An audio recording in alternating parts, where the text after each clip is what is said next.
उद्धव ठाकरे गटाचे आमदार भास्कर जाधव यांचं कार्यकर्त्यांना भावनिक पत्र आहे।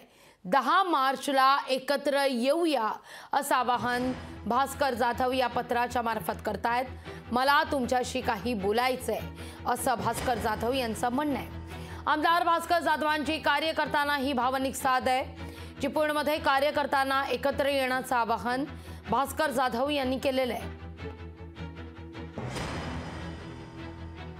भास्कर जाधव नेमका काय भावनिक आवाहन करतायत, काय पत्रात म्हणतायत, पाहूया आपण। या मला तुमच्याशी काही बोलायचंय। आपणा सर्वांना सस्नेह जय महाराष्ट्र। मित्रांनो, माझ्यासोबत विश्वासघातकी राजकारण केलं गेलंय, पण या सगळ्या वाटचालीत आणि संघर्षामध्ये माझा वैयक्तिक स्वार्थ तरी काय, या व अशा अनेक विषयांवर मला तुमच्याशी बोलायचंय।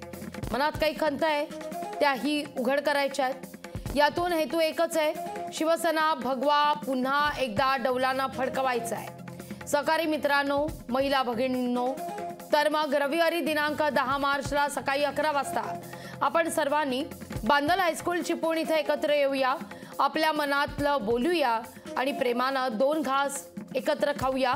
मी आपली वाट पाहतोय अशी भावनिक साथ भास्कर जाधव या पत्रातून आपल्या कार्यकर्त्यांना घालतायत। आपला नम्र भास्कर जाधव। लोकशाही मराठी ऐका, पहा, जागरूक रहा।